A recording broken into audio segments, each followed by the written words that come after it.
Hey, folks! Welcome to Kaiser's Castle. Thank you guys for all stopping in. I know it's been a year and 2 months almost. It was February 1st when my wife went in for a quick operation. It was supposed to be outpatient. It ended up going through the electric knife of the tool that goes down your throat. Ended up going through her intestines and into her pancreas. And so I've nursed her back to health. She's now on vacation with her mother, and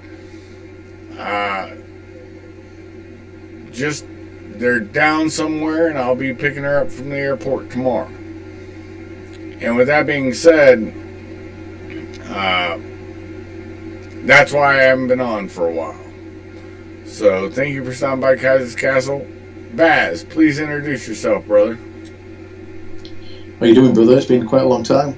It has been. It's been too long. Yeah, I mean, I think we've kept in contact, but you know what I mean. yeah.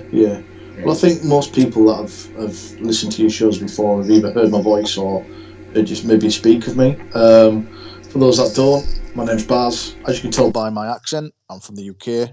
Proud Englishman, patriot. Spent 25 years in the British military, primarily as an infantryman. Done some other jobs outside of the normal infantry duties. Done a bit of work in Northern Ireland, non-uniformed work, we'll call it that. Also done operational tours in Afghanistan, former Yugoslavia, Mediterranean, Africa, Central America, places like that. Did 25 years, left the military in 2019.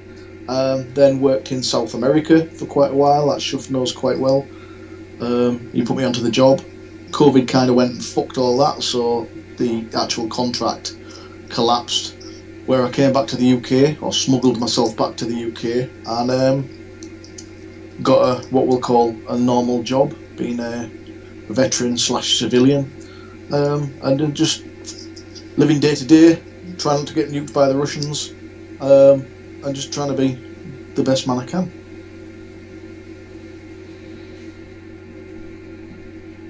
That's exactly right. That's what went on, and Shuff was the cause of that one. That's for real. Am I wrong? I don't blame you, bro. I know that, but it's still funny how the bullshit went. But, you know, we love the people, whatever. They're going to be who they're going to be. I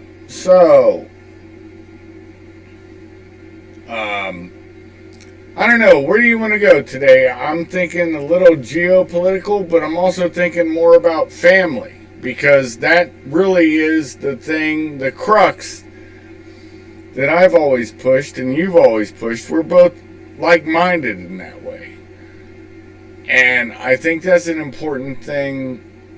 I think it's actually more necessary and important than anything. What's your thoughts on that, brother?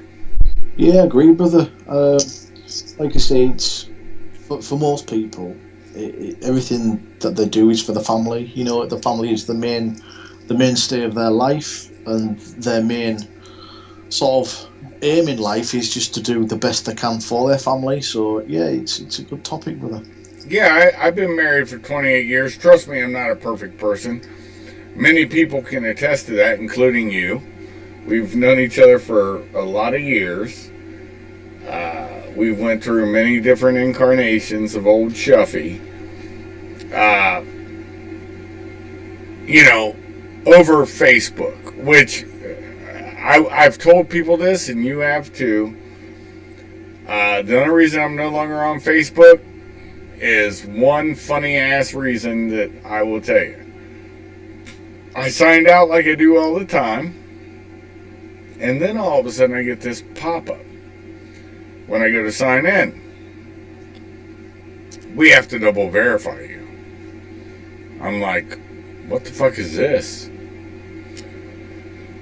And because I've only passed my number out on Messenger.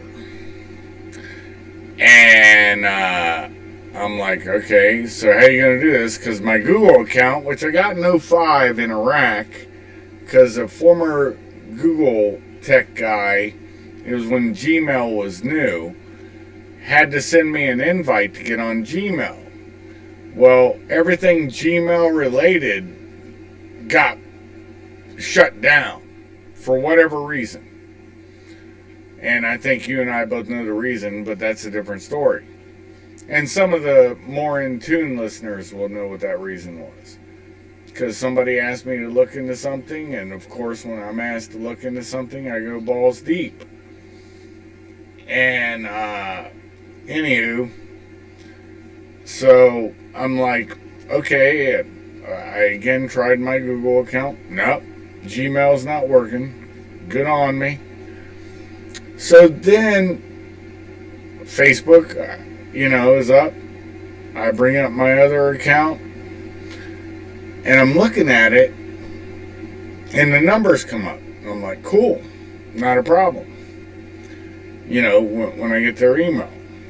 And I put the numbers in, my fucking phone rang. Now, Baz, since you've known me, how many different numbers have I had? Oh, brother, I couldn't say. That's what I'm saying.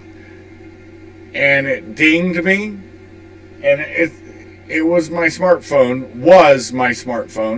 which I no longer have. I brought out my old flip phone, by the way. I'm back old school, baby. That's when my texts suck.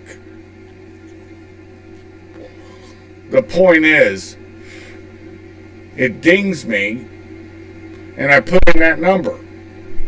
Okay, that should have been it. That's double verifying to me. You did my phone, you didn't, that.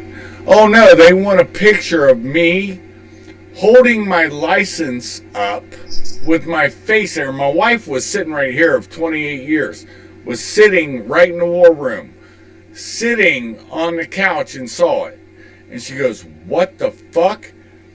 And I'm like, yeah, no. And they're like, oh, well, it's okay. You can hold your passport up. No.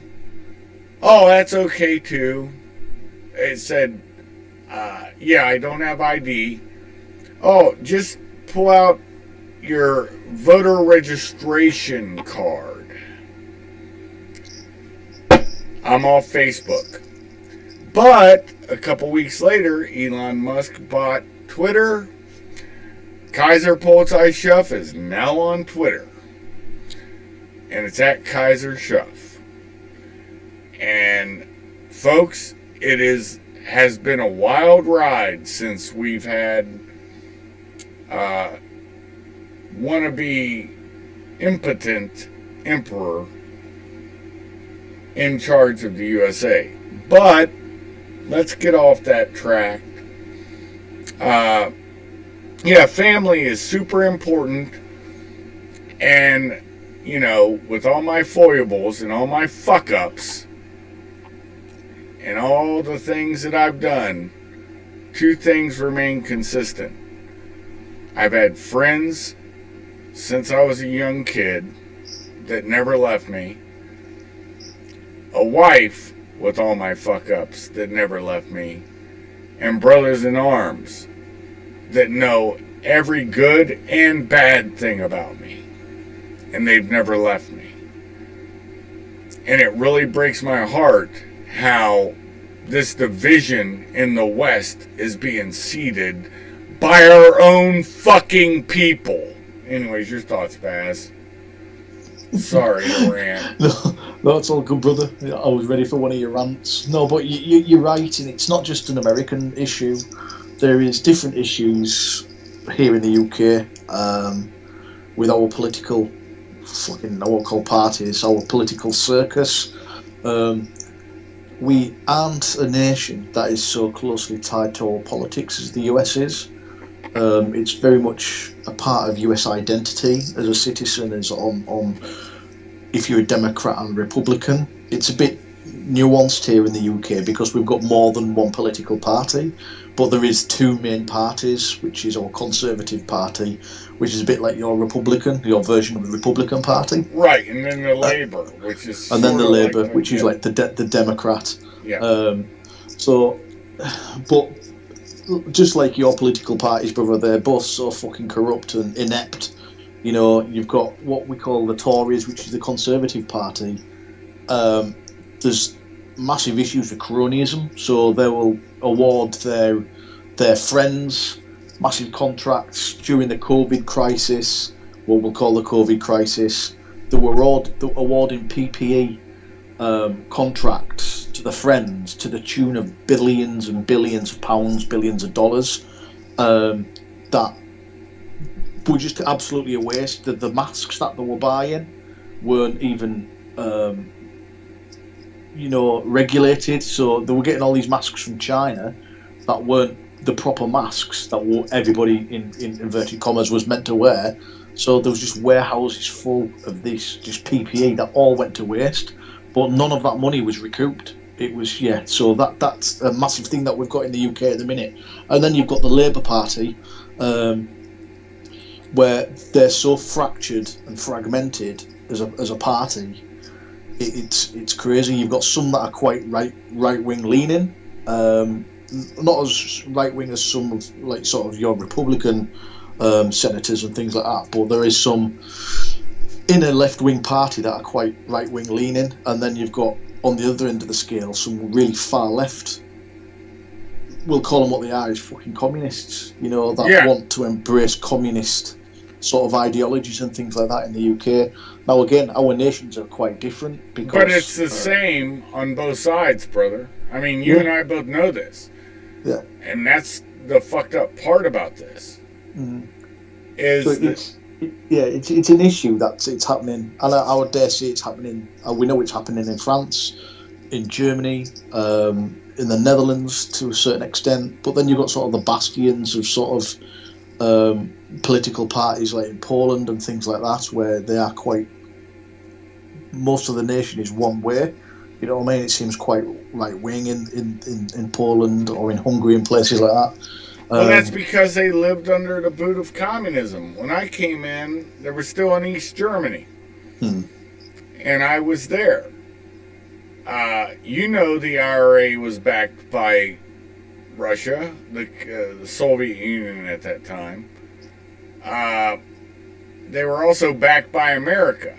It's this duplicity that nobody talks about, and it's happening now. And really, let's try to get back on family and about our communities, because I do believe everybody needs to act local and be vocal. Concentrate on the local. Be very vocal. I contact my mayor all the time because, and if you're in Germany, contact your Burgermeister. If you're in the UK, Baz will tell you who to contact that way. Yeah, you can just contact your local MP or your local mayor. Yeah, and that way you can say your voice. What they're trying to do is stop speech, because good speech will kill you. If they keep trying to stop you from saying it. There's an American thing. I don't know if it's so much because, as you know, Baz says extreme right wing. I don't think there's an extreme. I want to hear everybody's voice, because that way I know who you are. I don't want to silence voices. This is my thing. Because that way I may disagree with you every fucking day, but I want to hear your voice, have it out there, and disagree with you, and still say, I disagree with you wholly, but I will literally, and Baz has proven it, and so have I in combat, I will literally fight to my death for your right to fucking say it. And that's something everybody's forgotten. The only reason the Second Amendment exists is to make sure that First Amendment stays. And that's what too many people have forgotten. Anyways, there's another rant. Sorry. Didn't mean to do that, brother. But you hit some buttons which needed to be hit. I honestly think they needed to be hit because this angers me more than anything that the West is now silencing its own people. This is Stasi tactics. I've said this, and this one dude on a different place that I talked to gets into an argument. I was like, this is Stasi with a little bit of Mao tinge because of the struggle sessions. Okay, this is what I'm saying to you. When the woke comes to make you justify who you are, I've told people this for years. Say, oh yeah, okay, yeah, I'm that, but this is what you are. And you gotta throw it back in their face. The shit has to go right back in their fucking faces. And guess what? They'll just click, click, click, shake coins in a fucking tin bottle, make noise, and fucking get nothing done. And then they'll get violent. And the problem in America, I don't know about in the UK, you can tell me if it's different. In America, prosecutors in big cities have been funded by Soros to get elected, and then they start releasing criminals into the street, and those criminals keep repeating the process. Because criminals gonna be criminals what they do. Anyways, man, that's my thinking. Yeah, but it's a direct correlation to what you were mentioning around stay local, stay vocal. Because as much as you want, as much as you desire, and as much as you wish, the people in your community aren't all the same type of person. You will have people that are left wing, you'll have people that are right wing. And what you said there, it's important to hear everybody's voice. And I think what the issue is, especially in the US, it is a slight issue in the UK, but nowhere near as bad, is the fact that the nation is so divided over there onto one side of a political fence, right wing or left wing. And then obviously there's people that are centrists or libertarians are just looking at both sides and making fucking jerk off hand gestures, but I think what it is you've got to, and again, there is Stasi tactics where, and it's predominantly left wing, where if your opinion doesn't align with their opinions, then you're automatically labelled a Nazi, and that's just fucking stupidity, right? Because we know what the Nazis did. Yeah. Having a different opinion from somebody else doesn't make you a Jew-gassing, fucking goose-stepping invader of fucking Western Europe, Right. It means that you've got a different opinion of somebody else, and that's what and it shows immaturity in one's intellect, intelligence and emotions. If you can't sit there and listen to somebody else's opinion that matters, that's different to yours, but they have a passion in it as much as you have a passion in your own, then trying to shut down their speech, you deserve yours shut down as well. And that's where this division comes from, because that's what it's just tit for tat. I think what you said about staying local, remaining vocal is also not just speaking to your mayors, your burgomeisters, or your Ministry of Parliament, or local member of Parliament for your area, or your mayors. It's speaking with each other and understanding where each other's coming from, because you never know. And what this is it's an extension of your own family. Let's say tomorrow, and we're going down the apocalypse porn route. Right. Let's say tomorrow there is an EMP burst above the fucking mainland United States that puts it back 1,000 years. The people in your community are the ones that are either going to, and you can go lone wolf and yeah, it's all right, me and my family are going to survive. The chances are, if you live in an urban or a suburban area, you need other people around you to survive. And what I mean by that is long term. For example, you might know how to fix an engine, clean a weapon, fire that weapon. You might know how to hunt, but what happens if you might raise chickens? Yeah. What about? Yeah. There's a harsh winter. Where's all your crops coming from? You don't know how to grow fucking crops, so you're going to need someone who knows how to do that. Be it a farmer, be it a herbologist or someone like that. Look what they're doing to farms now. Yeah, you break a leg, a severe break. Yeah. all of a sudden you need that left-wing socialist leaning doctor that lives four houses down from you. You know what I mean? Oh And yeah. that's what I mean. You need to build a relationship with the people around you, Well, and not just seeing them for whether they're blue or red. Well, You know what I mean? You're exactly right. It's. I think we talked about it one time. I was in a coffee shop my wife goes to. I don't drink coffee. I drink beer or soda. And I'm in there drinking a soda. I'm not going to say the brand name. Of course, it's not going to be. The beer is never Bud Light. I don't even know how people can drink that swill. I drink a worse swill called Miller High Life, but it's Miller time, baby. What I will say is that this guy I'd known for years, we've ridden bicycles, great older dude, comes up to me. This is no bullshit. This is what happened, Baz.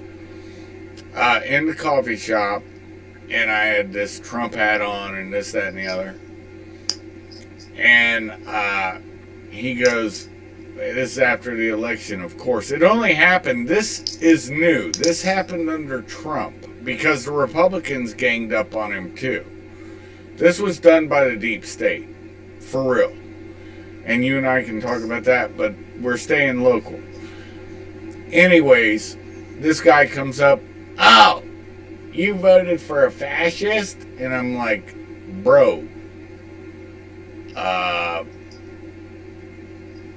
let me tell you something. It doesn't matter who I voted for. And he's an intelligent guy, a good guy. I really love this dude. But the tenor he came out with, the vitriol and hate. And I looked at him and I said, yeah, I'm a fascist too, I guess. Right? I said, and trust me, I've said that forever. I've never said I'm a Nazi. I'm a fascist. That's what I say, because I've been called that since I was 17 as a military policeman. You know, soldiers would call you that when you're having to apprehend them for some stupid shit. Anyways, yeah, okay, whatever. You call me what you want. I don't care. And I said, no, man. I said, yeah, you call me that. I don't care. I said, but we talk about bicycles and we enjoy our time together. So why does something I'm wearing make a problem with you now? And guess what? Me and him talk all the time and have since even Trump was in. It's kind of amazing how when people listen, see, this is the malice tactic they're using. The Stasi tactic they're using that I know of is disintegration, which is now called deplatforming you.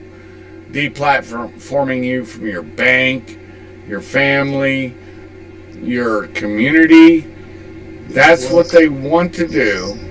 And then the malice tactic is the struggle session where you have to admit that you're such a bad person. And instead of admitting it, just say, okay, that's what you called me, man. I get it. I'm all that. Now eat her dick. You can't be bothered by it. Don't go through their struggle sessions.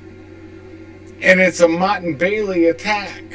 Anyways, go on, brother. You were on a good tear and I interrupted it, but I just had to give an example of something real that does happen when you're local and vocal. Well, like you say, you identified yourself as sitting on one side of the political spectrum, or by a hat.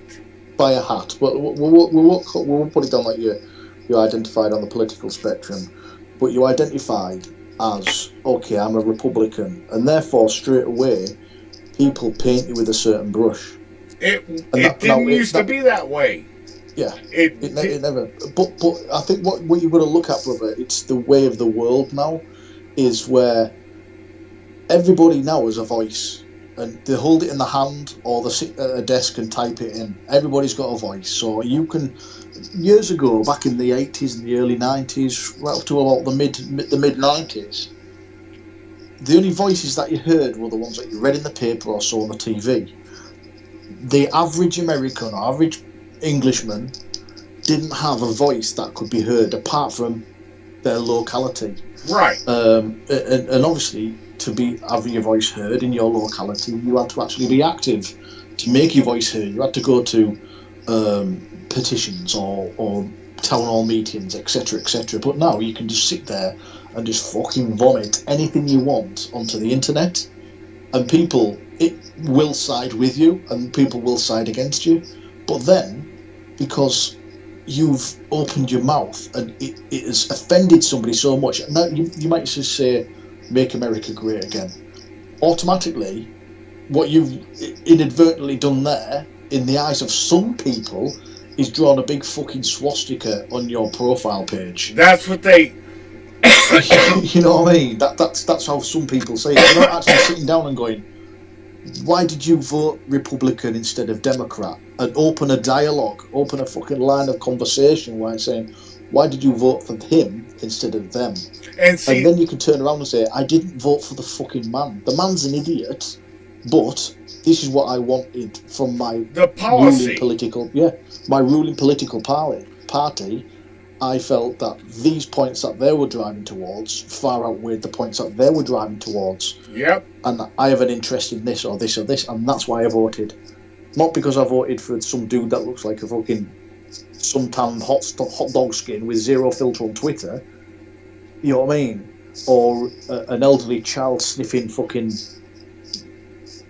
man with senile issues that can't even walk into a room. Criminal that has taken money from Ukraine and Russia and everybody else. Look, that's not my point. That goes into politics. We're still talking local.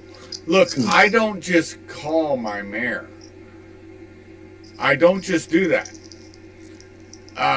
And I know for a fact he's not in my party, but he's been a good mayor. Probably one of the best mayors we've had. And there's another great guy running against him this year. Guess what my house will stand with? The mayor we have. And it's not a slam on the other guy. The other guy's a great guy. I just know that I know a known quantity. Just like with Trump, I knew a known quantity.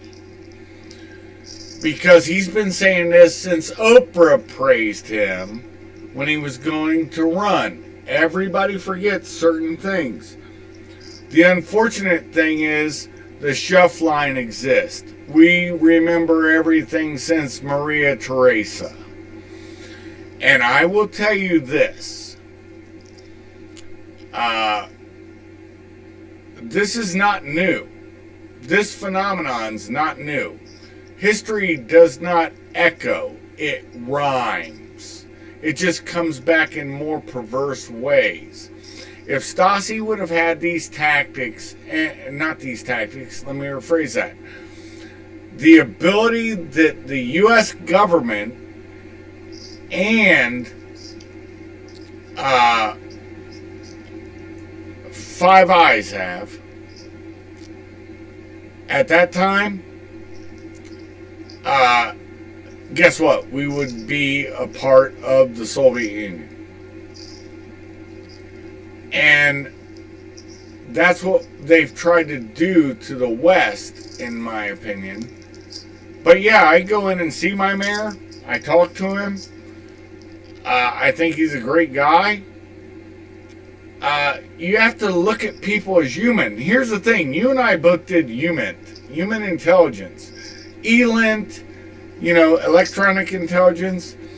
If you're intercepting radio transmissions, whatever, I get it. But if you're going into certain things, you're not getting the full picture. It's that brush you get with somebody when you're having to look at them and you're talking to them and they're saying things and you're like, Oh, you really feel that way? Nah, not really. I have oh, you don't have friends that are black or Hispanic or whatever, or Asian. It doesn't matter. I'm just doing race because that's what they like to do. If you brush with these people, oh yeah, I've got a friend who's Asian. I got a friend who's black. Okay, yeah. So you're not a Nazi. You're not a fascist. Yeah, not really, but I like to troll people online. And it's like, oh, now I get you. And that doesn't mean they're a bad person. They're just out there because doing it online, I guess this is what I was trying to say. When you do this shit online, you're nameless, faceless. Nobody actually knows the real you. And you get to be whoever you want. Big tough guy. Well, I'm not a big tough guy. You know this. I guarantee you're a tougher guy than I am. We've known each other for quite a while. Point being is, they're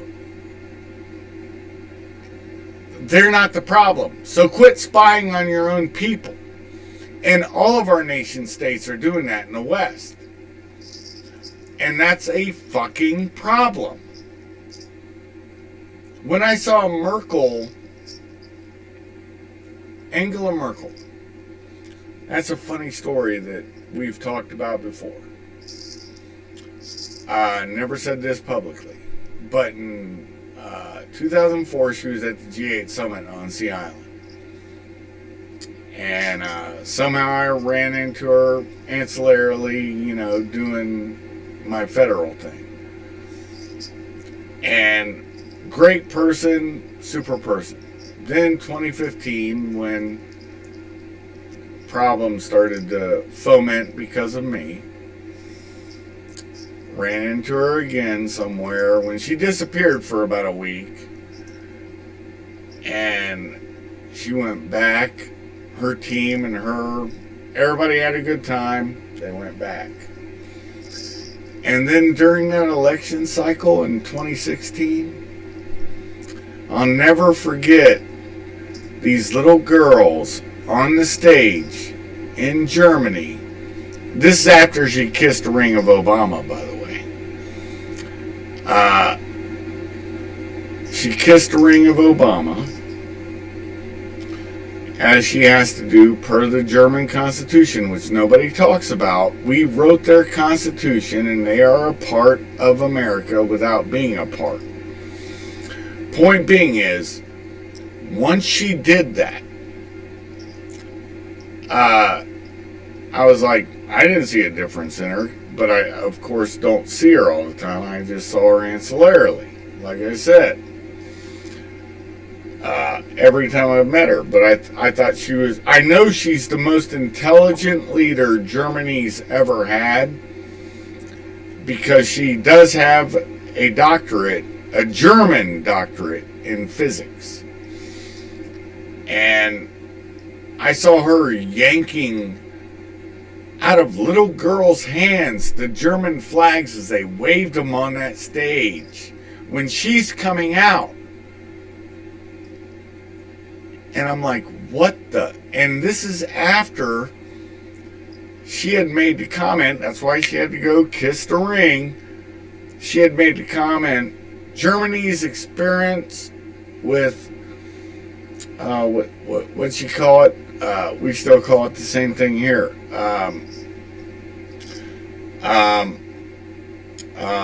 Were you, not inclusive, it's shit, when you bring in foreigners, Immigration. It's immigration, but they use code words all the time, and that's the thing. You got to decode them and remember them all. And I'm an older man now. It's diversity. Germany's experience with diversity is not good, and so we're going to end this. Then she had to kiss the ring. Once she did that, brother, it was over. She went back there and yanked those German flags over the girls and said, "You're no more German than anybody else." Really? That's retarded. And it's like saying, "You're no more UK than I am." I've been there one time to see my brother Trevor, black. And he's a great dude, an Irishman, who was an RMP with me in the Gulf War.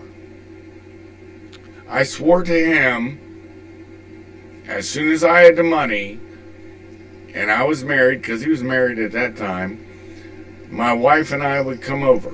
And when I went to München, you know the year, on leave from Iraq, still doing what I do, Jesus, man, it just, I don't know, man, it's,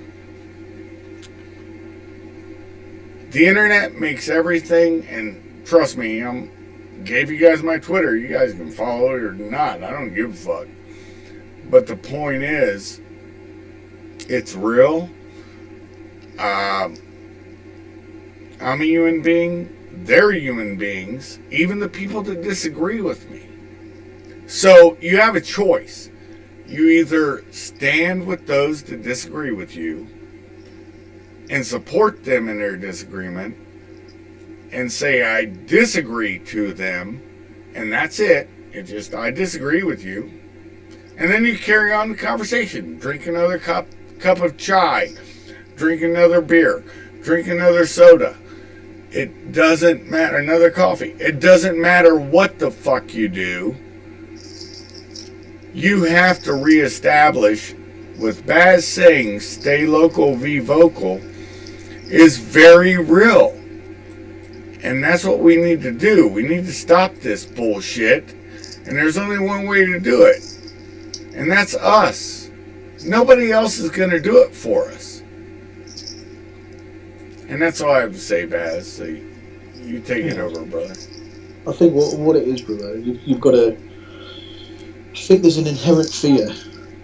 Now, please tell me if I'm wrong, but there seems to be an inherent fear of, in the US, when there's a passion around politics and what side of the fence you sit on, that somebody will change your mind. And I think that's what it is. It's not the fact that you're wrong and your views were wrong. It's the fact that somebody from this other side of this political spectrum may convince you to think in a different way.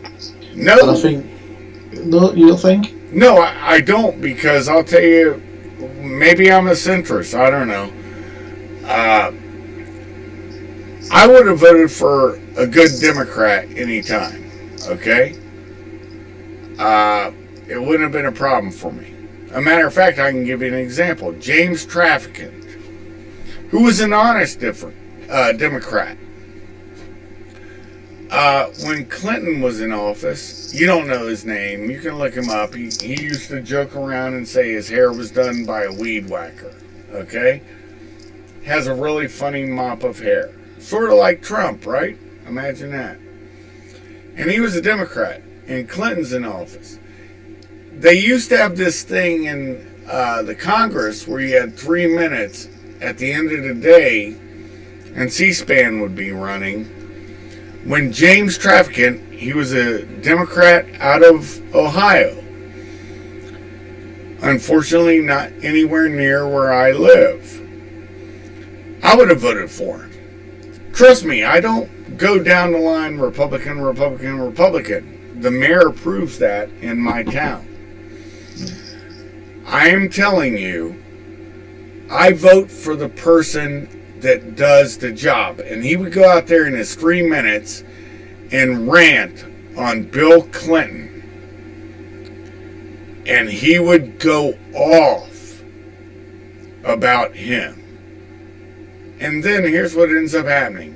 After he loses an election because the Democrats pulled the funding for him, he all of a sudden gets investigated, does some federal time because he did what everybody else does. He brought some interns in to go and help him paint his barn. You know, he had a farmhouse up there. And they said, well, that's misuse of your power. Oh, the same thing that Clinton was doing, right? Having Monica Lewinsky suck his dick and putting a cigar up her cunt. Anyways, the whole point about this is they put him in jail for a while. He gets out, and then imagine this. They always talk about these Clinton murders and how many people around the Clintons died.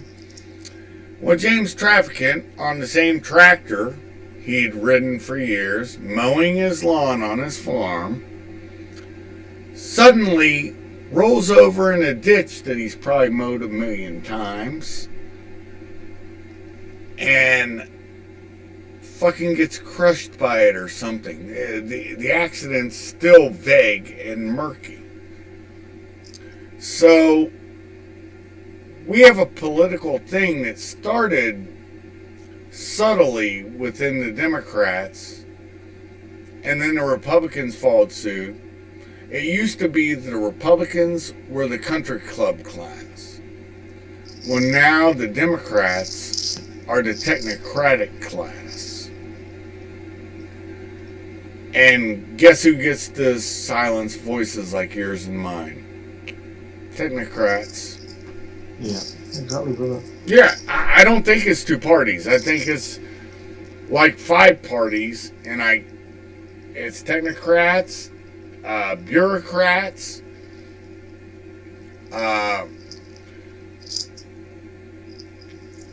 the other third, or the other out of the 5, the last third is not Republican, Democrat, technocrat, bureaucrat, and then you have these morons that they just want to fuck it all up. They don't care. They honestly, and I guess I'd say it's the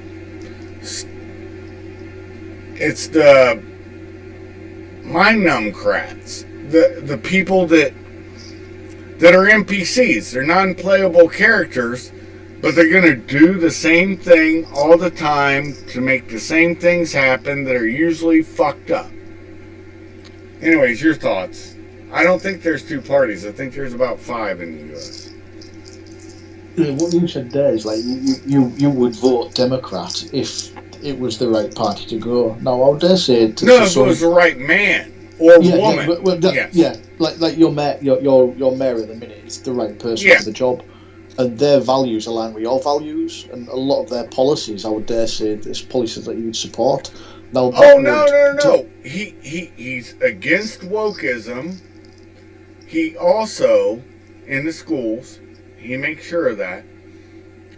I'm just being clear on his stances.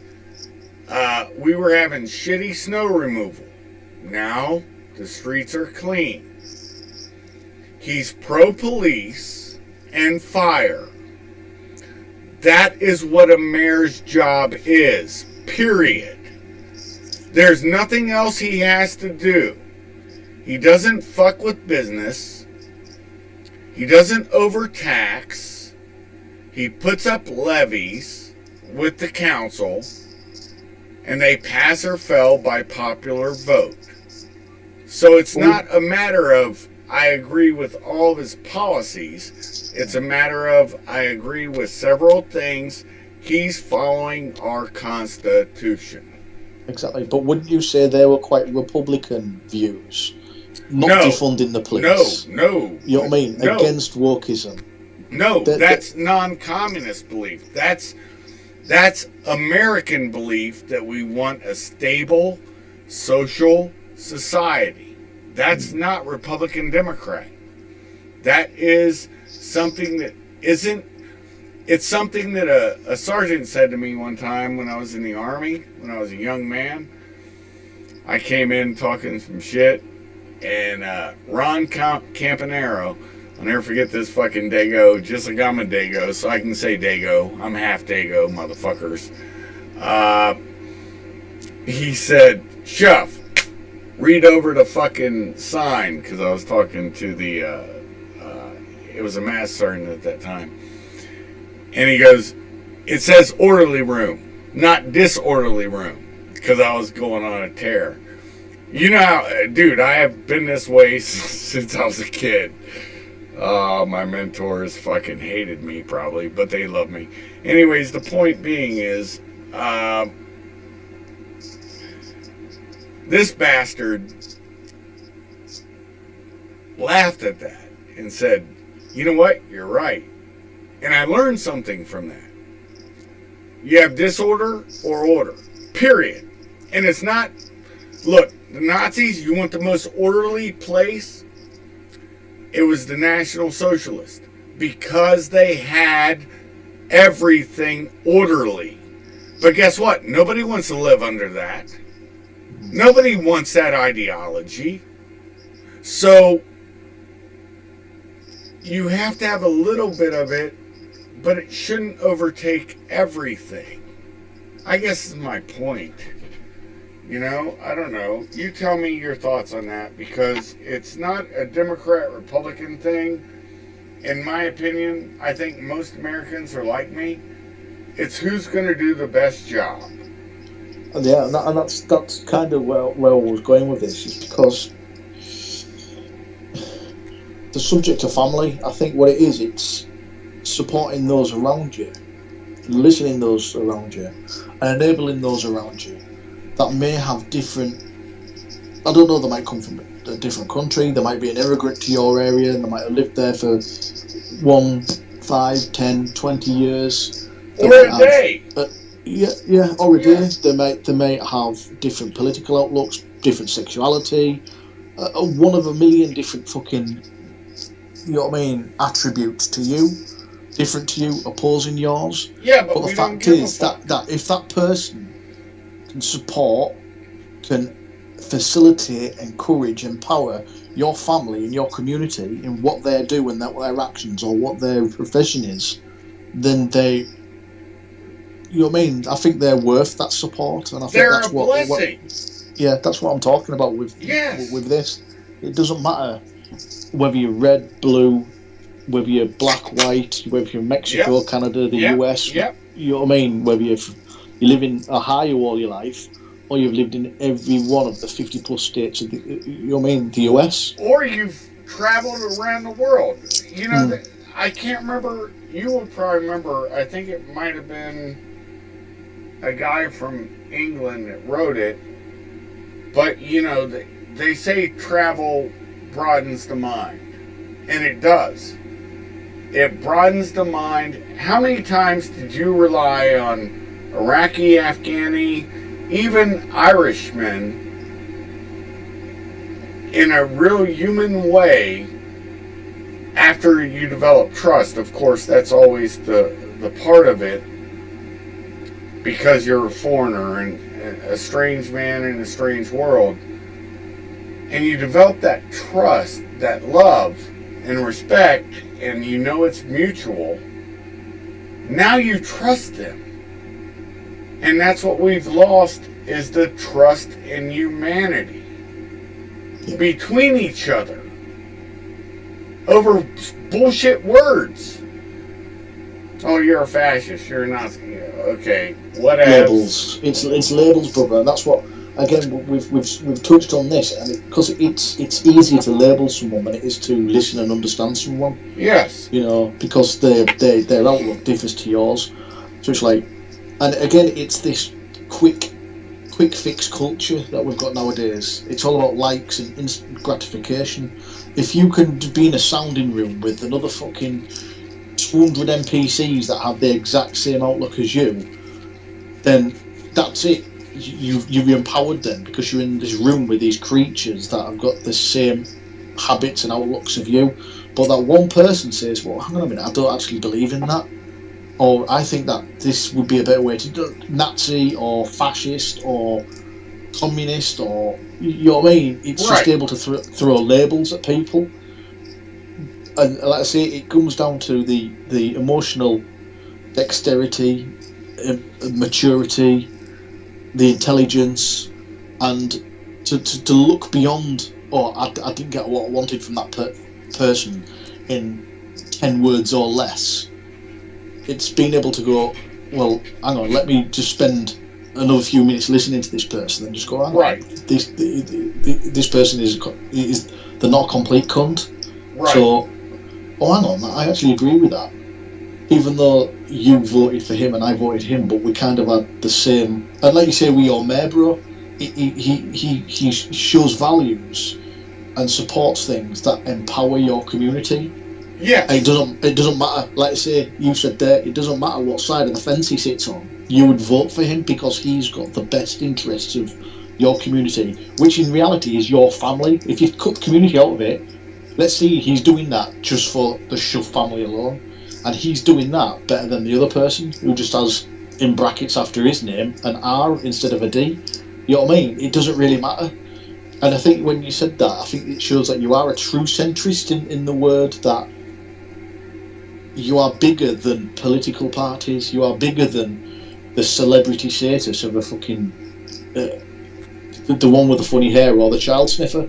You know what I mean? Yeah. It shows you that you're bigger than that, and you know it shows maturity because you know what's best. And it's, let's be honest, most of those people that sit in the White House, in the Senate, don't have your best interests at heart because you're exactly right. Same with your MPs. Yes. Exactly.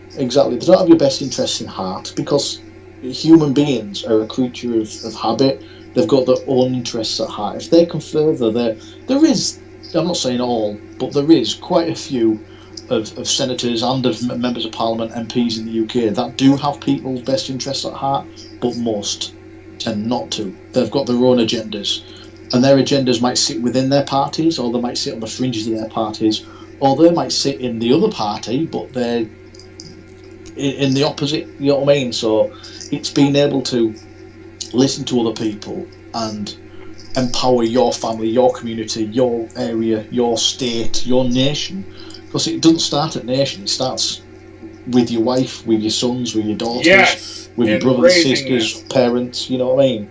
That's how you empower a community. That community is your nation. It's by listening to them, understanding them, loving them for who they are, and going, okay, yeah, you think that, I think that. We sit on different, but let's come to a common ground. We both think that this is a good idea, and I'm glad that you've got that outlook because it keeps me in check then.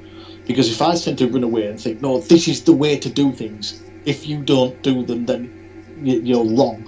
For someone to go, you've been a cunt now, shut the fuck up.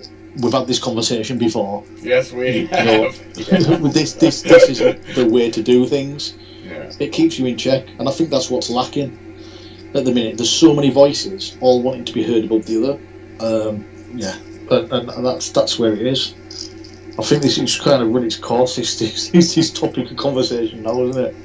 No, it's actually lovely because it's truthful. Yeah. We're not two dudes having a dick measuring contest.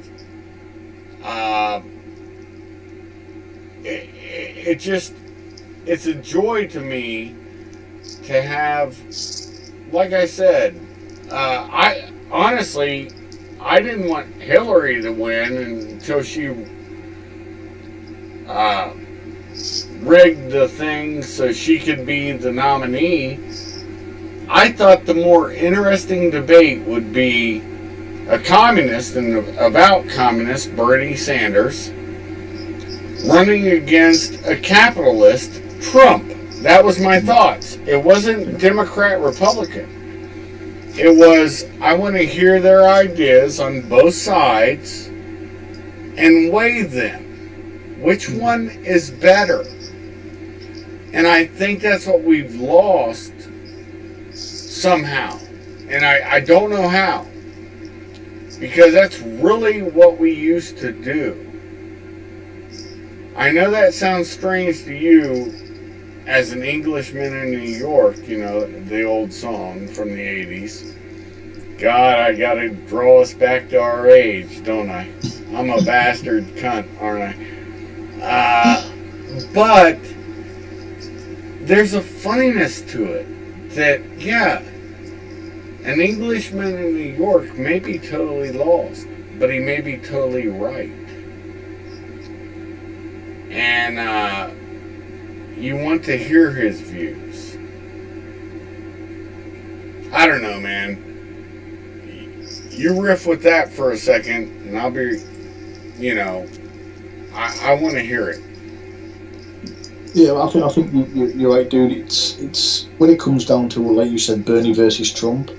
I think it would have gone very differently from the Hillary versus Trump debate, argument, playground fight, whatever you want to call it, because I think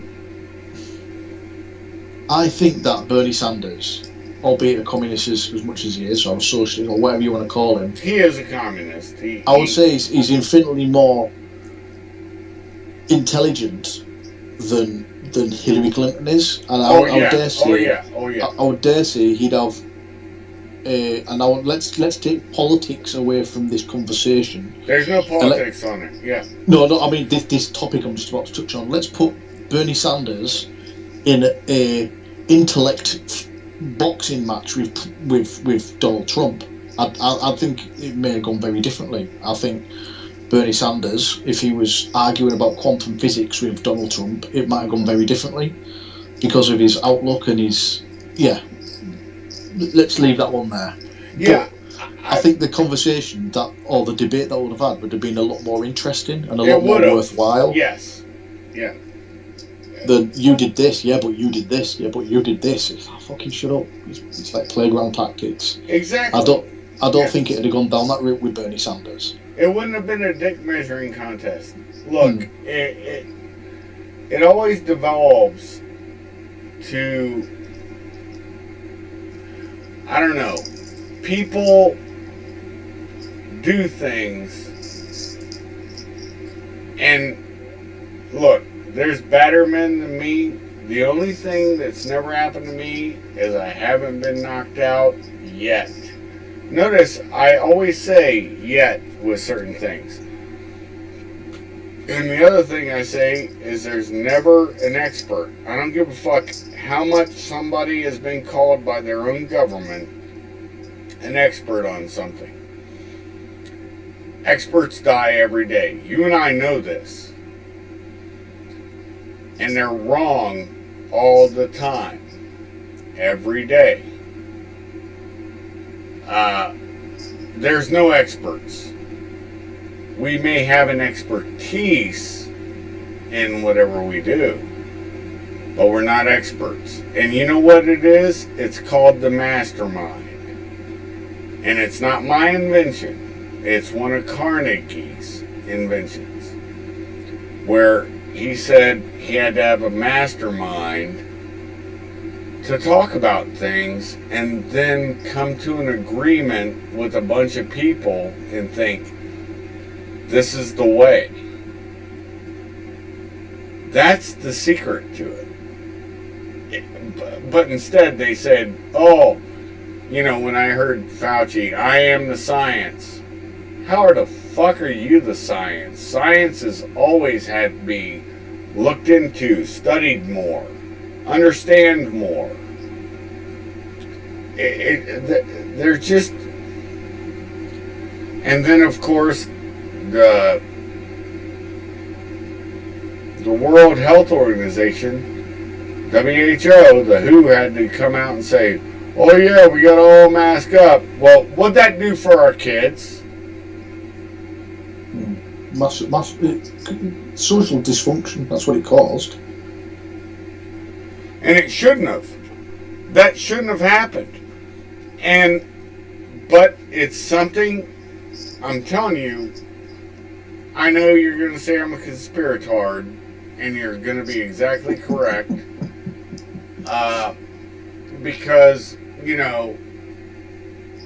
I don't care. You and I have seen enough to know how people work, especially within our own governments. it really saddens me that this is where we're at now. That He's sounding a bit like Alex Jones there. Yeah, well, it saddens me because, you know, death comes to us all in one way or another. And it's only the people that fear death that worry about it. It will come. Embrace it and know if you leave a line. Here's how I say this. As a bastard, I can tell you, a woman, and I had two great women around me since birth. My mother and my twin sister.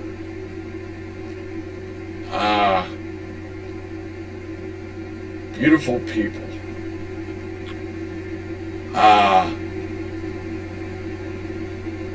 Women can't make a man. It takes men to make a man. And as abusive as my mom's boyfriend was, which I'm don't think of this as asking for sympathy or worrying about what I went through. Fuck that. It was nothing. There was a time while I was in Army Basic where we were able to make a call, and my mom answers, of course. And I said, Mom, I'm just calling to talk to Jack. Huh? You know, I got kicked out of the house at 14. Funny thing is, I was a know-it-all then.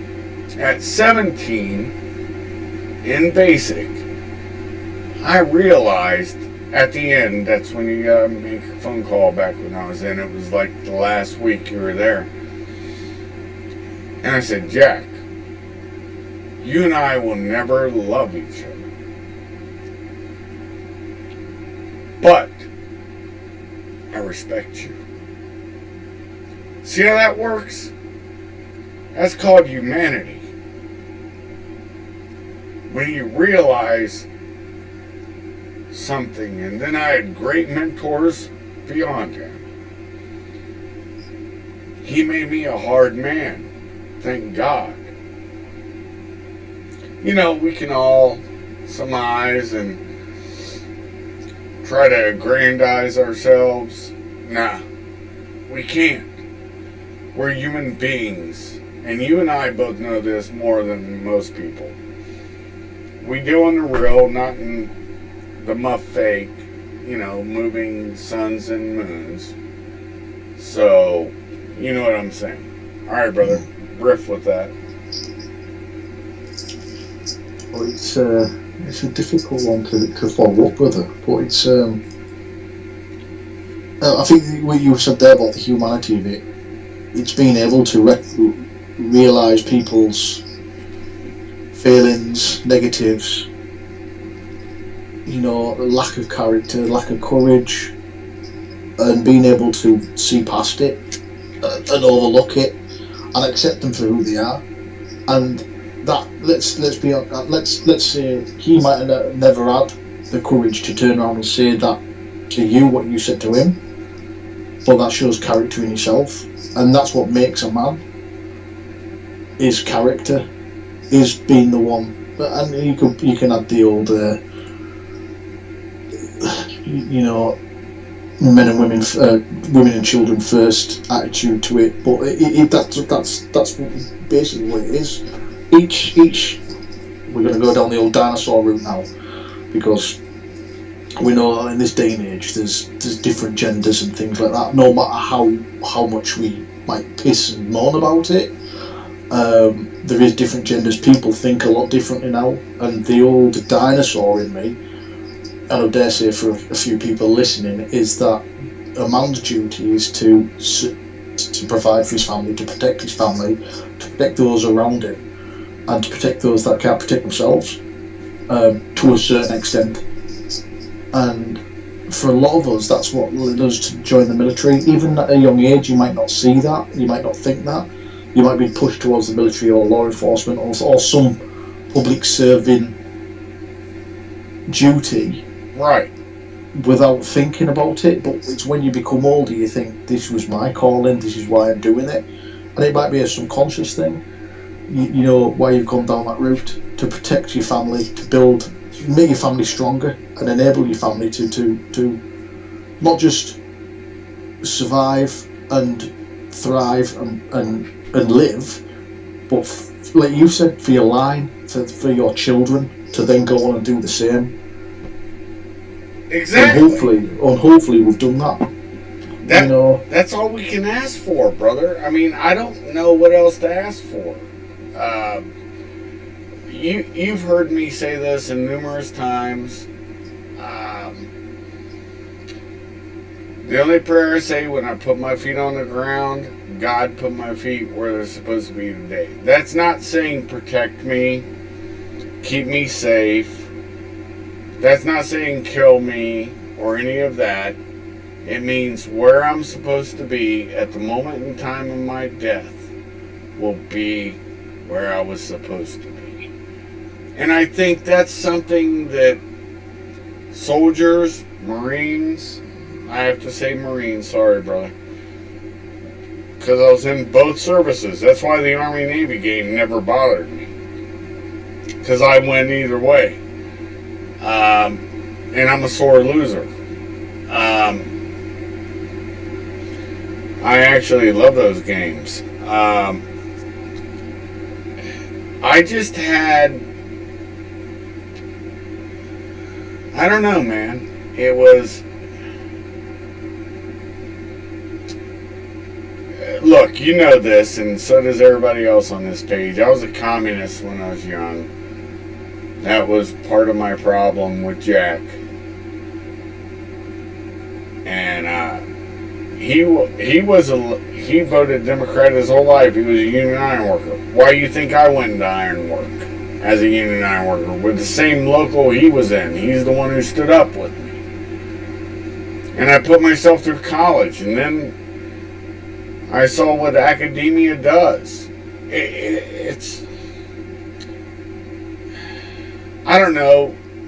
The travel in my first war really opened my mind to what people can do, and it caused me to think and go back into history.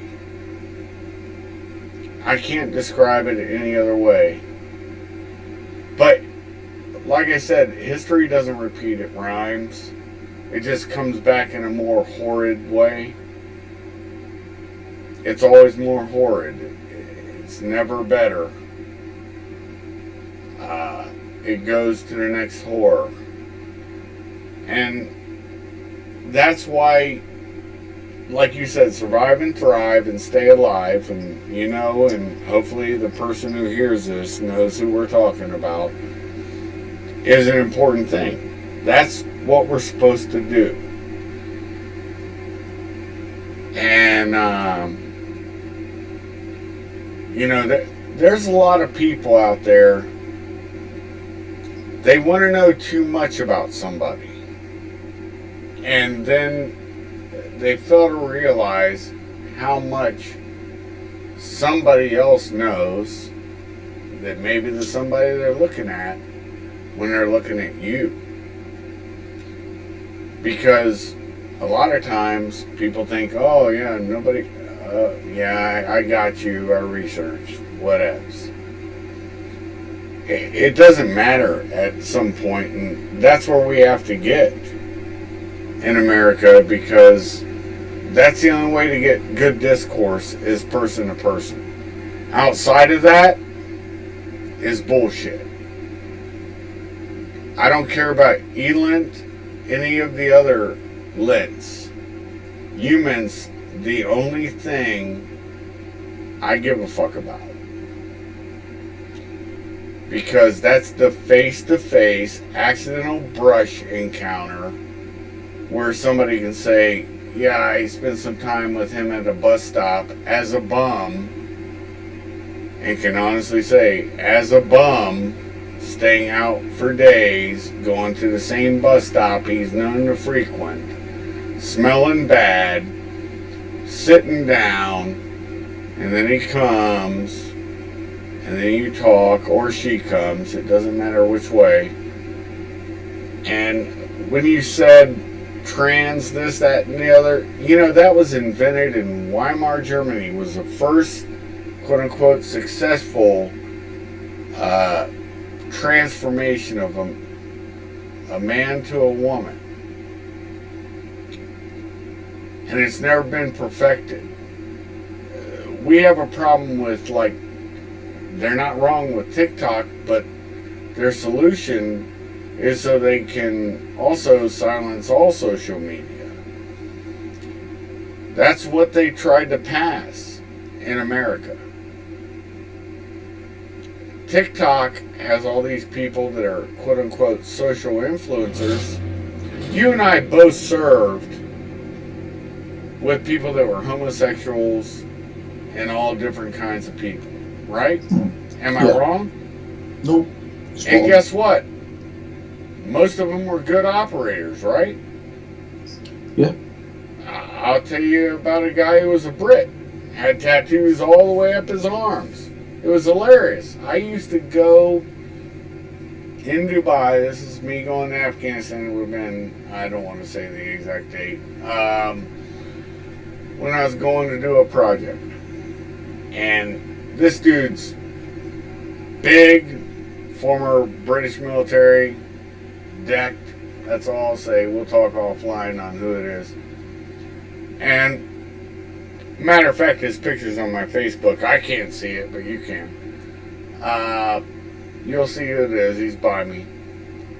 And, last night in Dubai, you're going to Afghanistan, everybody goes out and gets a whore except for me. I'm married, At that time, I wasn't, a stupid ass for that brief time I was, but whatever. And these dudes would come back and they'd have their girls with them. Whenever I unfortunately got the room by the elevator, and every time it dinged, I looked out and I saw somebody walking down the aisle with some girl. Well, the guy on the other side of me, it dinged. I saw him coming in with two men. That's what I'll say. And I just sort of snickered. And he looks over at me and gives me a wink and starts laughing. And he goes in, and then the next day, he's letting them out. I'll never forget this. Of course, you have to watch the Walk of Shame in the morning, where the girls are carrying their stiletto heels so they don't make any noise. The Russians or I think they were Angolans at the time, girls leaving. Or there were some Oriental species of women too. And it's Four Corners in Dubai. Everybody knows about the Four Corners, hopefully, or now you do. And they'd walk out so their heels didn't make any noise. And we're in the Burj Dubai. And I'll never forget looking out, and when his door opened, I heard it click, and I'm like, who the fuck, what? And two guys walk out. They're in tennis shoes, so they don't give a fuck. They're walking out like Coolio. And I looked over at him as they're walking down the road, and he's looking at me. And I'm like, you're going to have to fucking throw these sheets out in the fucking thing, or at least bundle them up, because the shit that's on your fucking blanket, motherfucker. And he starts laughing. It's that kind of shit. I didn't give a fuck. Dude, in the 80s, I didn't give a fuck if somebody's, a butt ranger. Condo man, cool. I don't give a fuck what you do. That's not my thing, but you do your thing. And that's what we've forgotten. That's what I think I've instilled in my family, is we don't care. You do what you do. I don't give a fuck.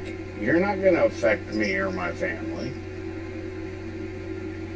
You know, I don't know. If somebody was a butt rumper in my family, well, there's a person that in the family that is a lick-a-lot-of-puss. Love her. Sadly, she has something terminal. I still love her. It doesn't matter. I feel sad, and now she feels sad she never had a child. Think about that. Think about that, brother. She feels bad she never had a child. She told my twin that. I was like, well, that was her decision. Did you expect to live this long? At times, no. I was, as a younger man, in my 20s. Right. I was one of these young dumb full of cum. Fucking, if we want to go down that route. Yeah, I was one of these people that didn't see the danger in many things. You know. Same here. And I paid the price. I nearly died on numerous occasions, and then at one point, technically I did. But it's, yeah, I'm astounded that I'm still sitting here. I'm still sitting here now, talking to you. Same here. I joke around all the time, but you know this. I signed up for every suicide train that came down the track. Because of like, it's going to kill me or it's going to, haunt me. Unfortunately, now it haunts me. See that? It is what it is.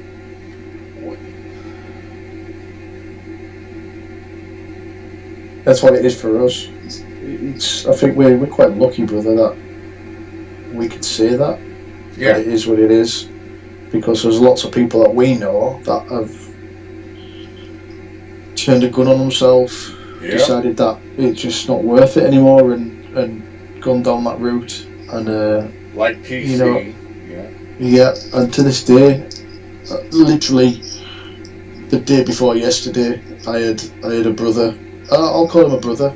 Do I know him personally? No. Do I know the work he's done? Yes. Was he military? No. Did he serve overseas, off his own volition, in an armed conflict, fighting evil? Yes, he did. That to me is a brother. And I found out the other day through, I won't go into how I knew, that he was sitting in his car with a shotgun under his chin. On the both of us or no? No. Okay, no, good. No, it's some, it's. We hadn't talked about that. On this side of the pond. Yeah. But, when you've got a shotgun under your chin, that's not cry for help. That's basically, he turned around and he said goodbye, and that was it. Just out of sheer luck, somebody was in the vicinity when they shouldn't have been in the vicinity because of where he was going to do it. Was so out of the way. And then you've got to kind of ask yourself, I'm not a religious man, I'm not. I'm a militant atheist. I know you. Because I think there's two types of people that come out of the military. I think it's those who do believe, and there's those who staunchly don't believe, because war either drives you towards religion or completely away from religion. Right. To a certain extent, I'm the one where I was pushed away from it, but I don't know whether you'd call it a miracle or whether you'd call it a guardian angel or whether it was, we'll just put it down to sheer luck that this one woman who came across him while he was in his car with a shotgun under his chin was actually her suicide. Well, she was a therapist that deals with suicides in veterans. Right. And obviously she was just walking a dog, came across this lad with a fucking, double barrel shotgun under his chin, gonna repaint the roof of his car, and talked him out of it, and now he's getting the help he needs. Good. You know, so it can go down that route. That some of us are quite lucky that we've had our demons and we've seen past those demons, we've fought those demons, and we still fight with them to a certain extent. Fuck yeah. Hey, look, I was a devout atheist when I went in the army. And a communist, devout communist and atheist. That's why I understand the language and the lies and things. And I can go back on all of it, all the way to everything. My point is,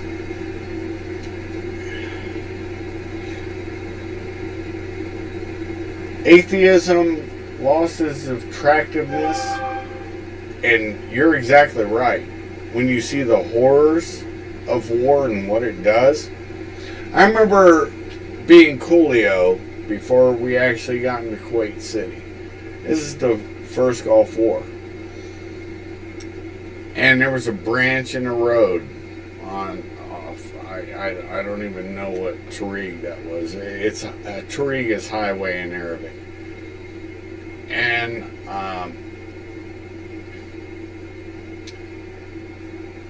anyways, in the branch, they put up before we were all going in, they put up a defile whereas, go here to get gas and go here to go the way you need to go if you don't need gas. That kind of thing. Mm-hmm. So that's what MPs did. Part of it, besides for route reconnaissance and other shit. And, logistics comes up behind us. And this dude comes by, and our defile was probably a mile or two down the highway from that branch in the road. And I was like, turn left at the red dick. That's what I said to the driver. And he goes, okay. Didn't know what I meant. And this is how hardened I was at that point until I saw what happened. That comment was flippant because of the Iraqi that got ejected. His arms got ripped off coming out of the driver's seat of a BMP. He must have had his top up, gets ejected out, and of course, when you're sizzling, all the blood boils to certain places, and of course, the dick's out. And, no clothes on him. He's just charred with a red dick. Whatever. It's a joke now. Although we shouldn't laugh about shit like that, but I think it's the mortality of it, and it's just like, you have to see the funny side. And it can happen, brother. It can happen years after it, or it can happen literally minutes after the incident. Yeah. Isn't it? And I think that's a long way that we've gone to deal with shit like that. Making humor out of it. Turn left at the red dick. I said it to everybody. And when we got relieved, I was like, make sure everybody turns left at the red dick.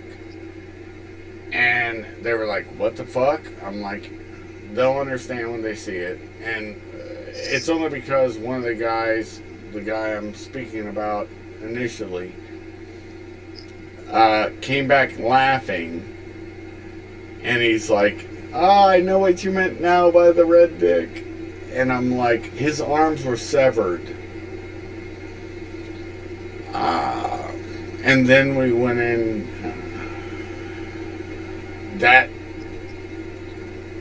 was a horror show and it's okay. It just,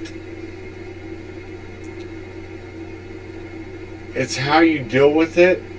Unfortunately for me, and you know this, and so does everybody on my channel, I drink to sleep. And, I don't like dreams. I dream in color.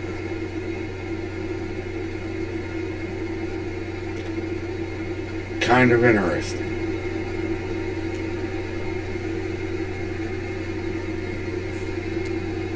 Your thoughts? With some spicy dreams. Oh, fuck. Don't you? I think I'm quite lucky, brother. No, I think I dealt with it at such a young age. You know, and I think I was quite lucky that my friends sort of endured the same thing.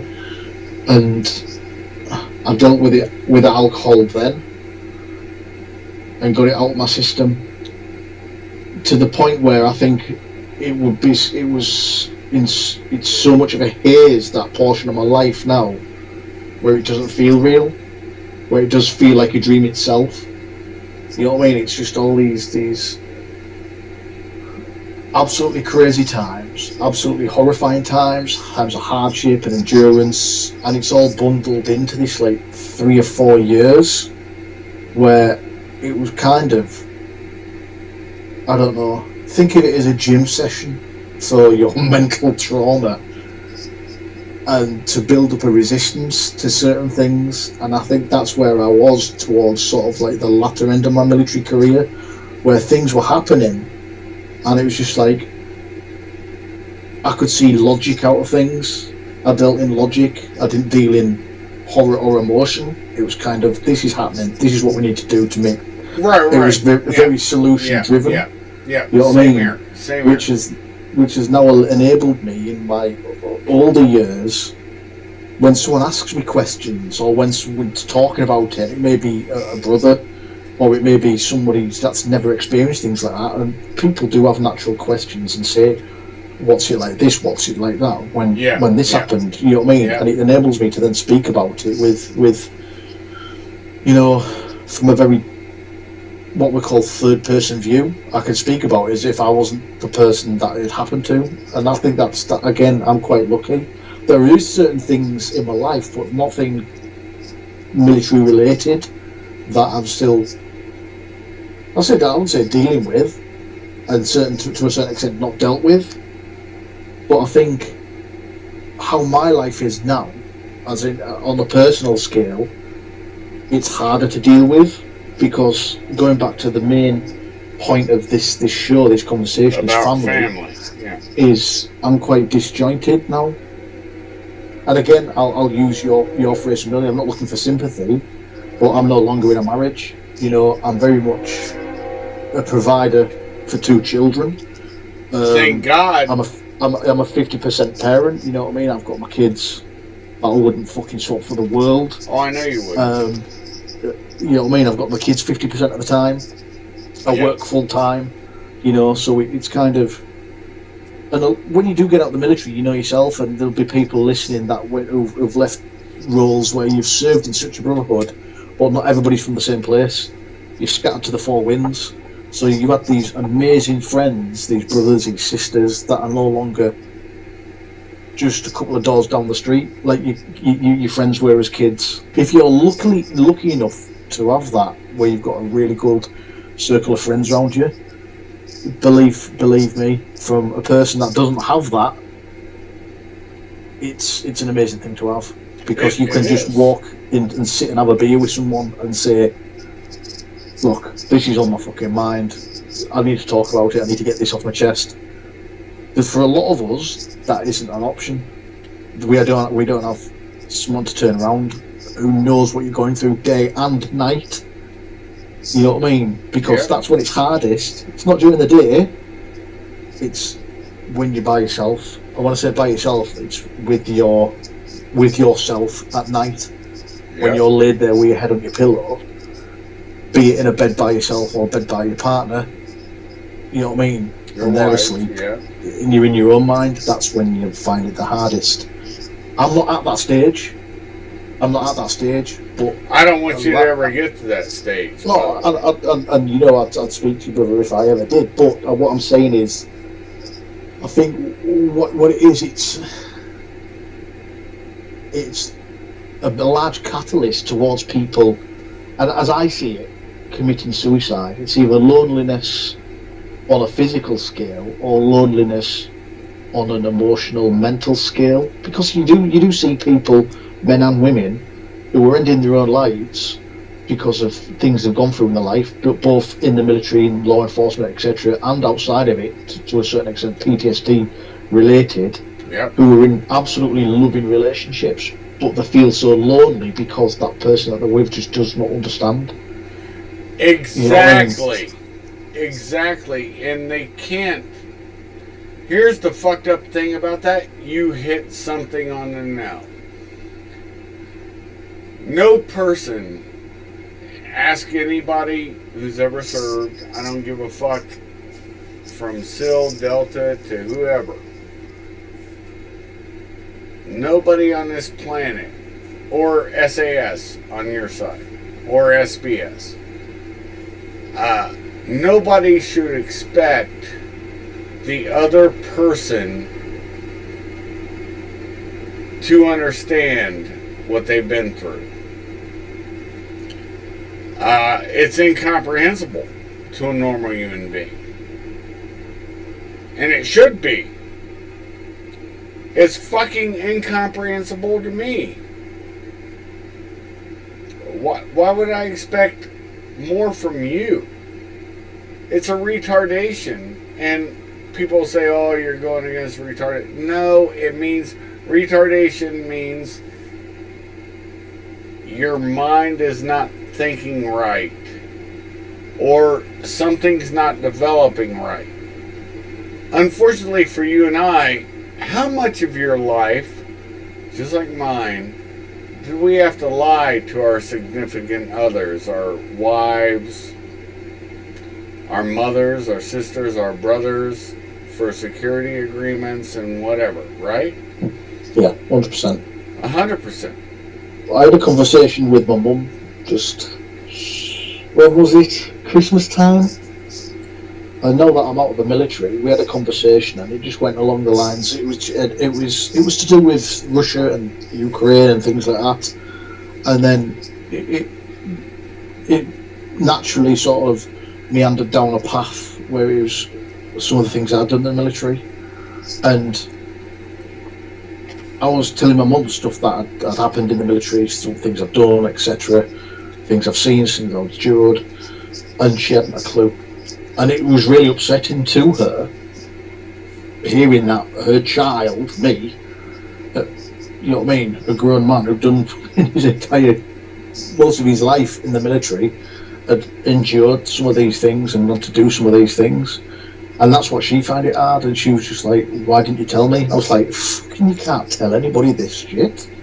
Because, one, you don't have the mental capacity, like the experience-wise, to know the context around it, right, or the actual, I mean, down to the details of it, down to how let's say this village was laid out, down to the wails of the people that were there, or down to the smells, down to the, you know what I mean, the impact of an explosion, feeling that kick in your back of the shockwave hitting, or a million and one things. You can only give someone 0.5%, maybe not even that, of the actual experience itself. Yep. So how can you expect people to understand? And there's probably people listening out going, but that's how you get people to understand, is by starting the dialogue. You know what I mean? And it does ring true right back to the beginning of this show, where it's opening dialogue with people to get them to understand where you're coming from. Yeah. You know what I mean? You're exactly... Baz, as you and I forever have known... Well, not forever, but for a while have known each other. Look, we understand it as players. There's some people that portray themselves as players. There's some people that are real players but haven't been in the game for a while. Some people go back into it and they do it in a civilian way, which I respect that too. I just don't understand these dudes, and we both know who I'm talking about. One person in particular who tried to be a player. It was kind of convincing, but none of us were really sure, what is he about? And I went down there and I was the one who figured that fucker out. You know, you and I are very careful not to portray ourselves as Walter Mitty's. Yeah, that's an English term for the folks. That's somebody who acts like they've done shit they haven't done. That'll never be me. It's just not going to happen. I have every order I've been given, you know, the orders you're given to go somewhere. I have all the documentation. It may not be here, but it's somewhere. And the reason why some of it's somewhere is because it's that kind of shit that I don't want around my house. I keep all documentation, all computers, everything. I don't give a fuck, because if somebody's asking me to do something, yeah, okay. Now that computer's gone, just like my phone. That phone's gone, but it's somewhere, and it'll end up in a lawyer's box somewhere if somebody wants to play games. And it's usually a nation state. That's the problem, is the nation state. Everybody forgets one thing. I've said this, I think, from my first broadcast. The Battle of Kadesh. That was in Egypt. They hired mercenaries. And guess what their payment was? Gold and all the whores they could fuck in Egypt. And that's when whoring started. So, really, what's the first profession? It was mercenaries. Not whores. Not prostitution. But it's still a part of the skin trade, because you're betting your life against living, fighting for someone.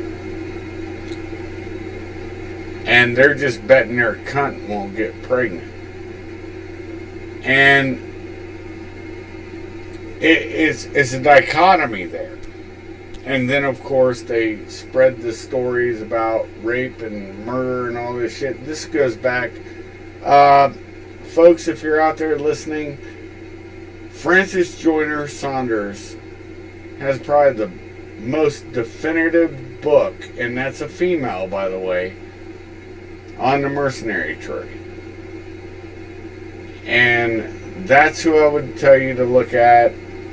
RYP, Robert Young Pelton. He's got some good books.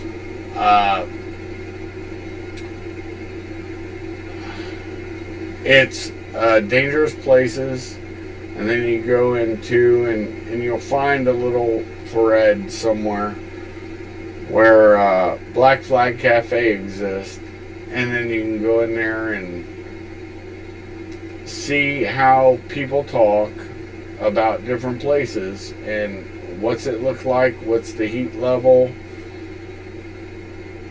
It's all silly, because that heat level can change. Baz, if I fly today and I talk to you and you have real-time intel, and I fly from across the pond to, let's say, not Bosnia, I'm flying to Ukraine, What you give me is real at that time, right? Yeah. If I fly there and all of a sudden it's not real, is that your fault? No, it's not my fault. That's right. Because it changed. It's time. I keep trying to tell everybody it's time distance shielding. I don't give a fuck what it is, whether it's a nuclear attack, whether it's a chemical attack, bio attack. It's always TDS, time distance shielding. And the time as it elapses as you're flying to that place, because you can't, unfortunately, we don't have Star Trek. We can't just transport and be there the next second and be that person. No, it all takes TDS. And that is a problem that our military and other militaries will never figure it out until there is such a thing as a transporter system. Anyway, so we can go spooky a little bit just for fun at the end of this. How far away are we from, I saw Michio Kaku talking about he helped make, what the fuck was it? It was that movie where dudes, Jumper. Did you see that movie? I saw it, I was still young, I was going through college. Or maybe I wasn't. Maybe I can't remember where I was. I know I didn't see it around my wife. Where these dudes were jumping from time to time to time to time and time, and there was a guy hunting another guy. Did you see that movie? The Bruce Willis one? Yeah. Yeah, it's quite a decent movie, that. And I was like, that's what he was talking about. And I was like, but he said, if we could do that, and he said he thinks we're close to that. He was talking about at MIT, if memory serves. I may be wrong. It was on Opie and Anthony when he was talking about it. He was like, you would die, but then the other person would exist. And I'm thinking to myself, well, how could he get back? Well, I guess you'd age out in that time frame. So, it is what it is, man. I mean, look at the quote-unquote lesbian that was a basketball player for the WNBA that got arrested, and then Obama had to get her the fuck out from Putin. I don't even know if she was really a lesbian. Who knows? Who cares? It's just like, oh, we've got to get this person out. Okay, why? You get everybody out. But yet we still have several intel guys languishing in Russian prisons. He didn't do a better one, and now Victor, who we let out, is saying America is about to be fucked. He's telling the truth. You can't keep doing the same shit you're doing when you don't have the juice to do it. And we don't at this point. That's why the whole dollar thing we were talking about earlier is a problem. The petrodollar is going to come to an end, and that is why you need to be local and stay vocal. Get chickens for the eggs and also for the meat. Let them fuck. Get a couple roosters. Let them make some babies. The females will still give eggs even if they haven't been fucked. And eat up the protein. And hopefully we don't have a fissionable event.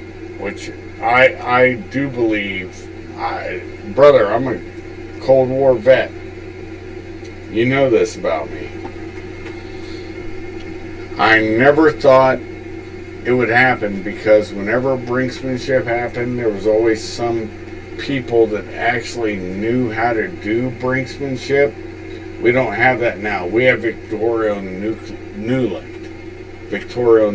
Victoria Newland. And that woman knows about as much about brinksmanship as my dick. And I don't know anything about it either. So, there you go. We have a problem in the West. And don't think they're not going to target the little tiny island of England. Because they know where we launched to go on into Germany. Or the UK. I'm sorry. Not just England. Your thoughts, brother. And I really want to see some pushback on this because that's my thinking. No, I don't think you're going to get any pushback, but the Russians have already said that. The entire Ukraine support thing, that the UK are the main culprits in it, because we're the ones that kind of started the outrage that we need to help the Ukrainians. It was quite quickly the UK that sent the most armaments over, munitions, in the first instance, and we're playing the largest part in training. The Ukrainians, there's without giving them my location, there's around about 300 to 400 Ukrainians within a 25-mile radius of where I am, being trained now on certain bits of equipment and things like that. You know, so it's the Russians have already said that they want to wipe the UK off the map, because one, it's what the Russians are. Let's be honest. From the way that they've conducted themselves with this 3-day operation, as they were calling it in February 2022. It's shown to the Russians what the Russians are. They are an absolute bag of shit. And the only reason that we haven't gone into Ukraine and bulldozed the fucking absolute circus that is the Russian military is the fact that they've got nuclear weapons. And their doctrine is a lot different from ours. If they, for example, if they've got, we've pretty much got, same as the Chinese, a non-first strike sort of doctrine, you know, where the Russians haven't. The Russians have got it written into their conventional doctrine that they can use tactical nuclear weapons on the battlefield. We haven't. That's part of their conventional law. They've written in there that they can use tactical nuclear weapons on the battlefield, where to us, a tactical nuclear weapon, it's past that line of sanity. You're starting to use nuclear weapons on the battlefield now, and that's when it escalates. Plus, what you've got to think of as well is the amount of rhetoric that is being thrown around of mainstream media. This is not CNN, Fox News, BBC. Nobody has said on any of our news channels that we need to wipe Russia off the map, like they are saying in Russia. In Russia. RT, which they're banning in the US for seeing. Look, here's how I put this. I'm going to put it very succinctly. 5 seconds is all it'll take. Russia has first strike always on the table. They have 6,000 fissionable devices to launch. And you hear in the U.S. media, I don't know how true it is, we had the triad, you know, land, air, and sea, right? this is the thing that quaked that, is that now they're saying they have to rearm the sea, the submarines, meaning, to be able to launch. Bro, especially if that kind of attack happens, and they said, and they're actually legit on this, because you and I both know, being both in Iraq and Afghanistan, depleted uranium repletes and gets its, once its energetic source hits that armor and goes through it, it now is repleted uranium. That means it's no longer depleted, and it's giving off radioactivity. And they're like, if you guys use those rounds, and they've been caught on camera with U.S. military guys showing them these rounds. Bro, if that actually gets fired into something, they will consider that one of their vehicles a nuclear event.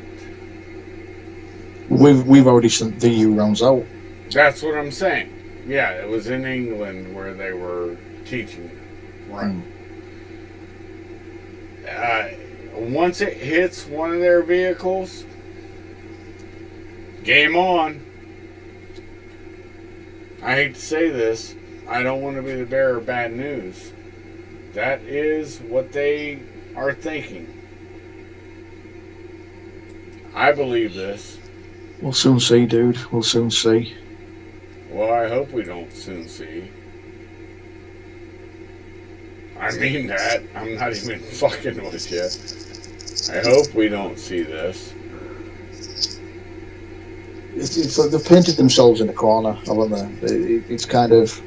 They've fucked it up to such an extent that Putin's got two... He's got two avenues... Well, he's got three avenues, really. He's got one, just stick with it and see how it fucking ends. You know, throw thousands, hundreds and more thousands of Russian lives at it. Yep, and he will.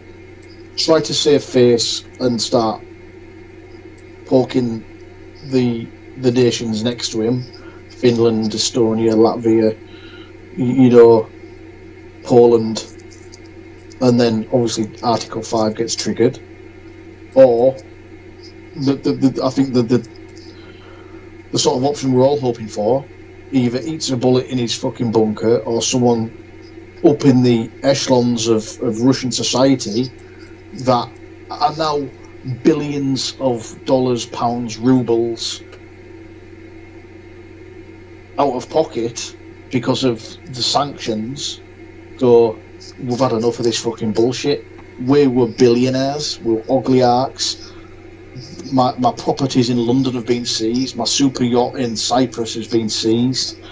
My bank accounts across the EU and the US have been seized because of the actions of this person, and they seek to do something about it. Russians are very good at going abroad and poisoning people and sticking... Oh yeah, needles out of needles people. Yeah. You know what I mean? I think it's a matter of time until it happens to him. And let's be honest, we're seeing reports anyway come out of Russia that he is so paranoid of different things. He's so paranoid about being offed. He's so paranoid about COVID. He's not a very well person anyway. You know, even some of his own government are looking at him and going, what the fuck are you doing? Do you realise what's actually happening outside of your little bunker? Yeah. And the thing is, what's dangerous about it is it's state-owned media, and it's very much... It's not like where we can jump on the internet and we can see... I can see what's happening in the US. Hold on, you said state-owned media. We have the PBS. We have... I can't think of what it's called on AM radio.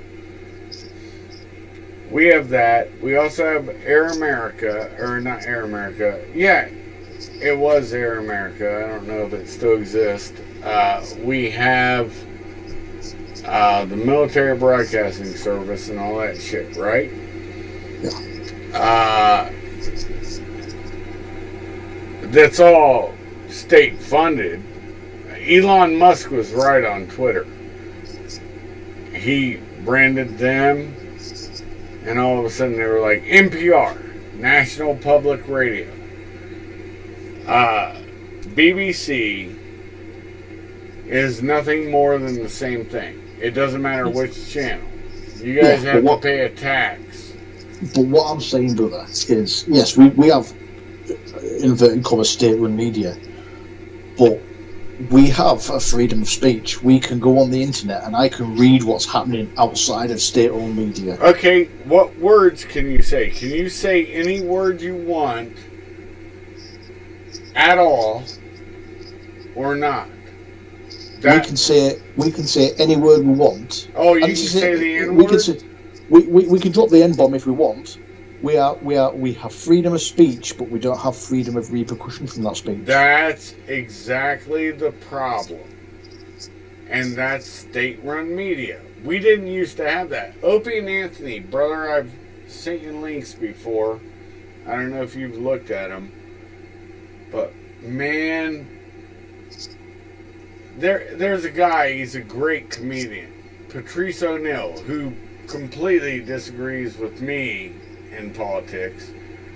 He's dead now, unfortunately. He was a beautiful man, big black guy. He defended Don Imus when he said nappy-headed hose for a basketball team. I can't remember which one it was. He defended Opie and Anthony on that. He defended a lot of people for Angry Pirate, which we all know, as we're all the same types of people, what that is, and all these different things, man. And it doesn't matter your speech. That was my thing. I want more speech, not less.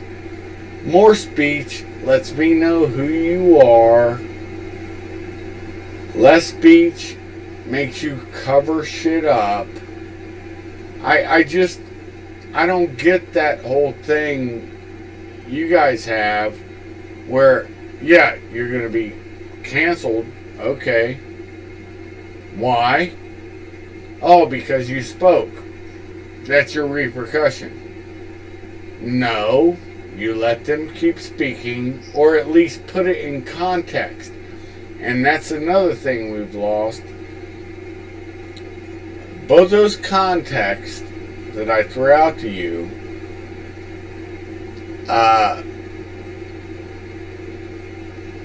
were in proper context, except somebody was offended. I'm sorry, my rights don't end where you get offended or I get offended. Your rights don't end. You can call me a yank cunt all day long, and guess what? What do I say to you? Yep, I am. A right yank, it doesn't matter. Or a septic, it doesn't matter. Septic tank yank. A retard, it doesn't matter. A fashion, okay, whatevs, it doesn't matter. I'm not going to be offended by what you say, and I'm not saying you're offended by any of this. I'm just saying we have a disconnect on speech, which we didn't used to have. Did you grow up with this disconnect? That's No. a serious question. No, it was kind of, if you said something that somebody didn't like, it was, you got a punch in the mouth. That was your repercussion. There that you was go. the repercussion. You know what I mean? Yeah. Now, I mean, it's always been the case where I could turn around to someone in the street and go, "You're a fucking cunt." But there's no legal repercussion to that. There's nothing. That's just someone being offended. It's labels that people have put, and it's not so much the label. It's the word itself.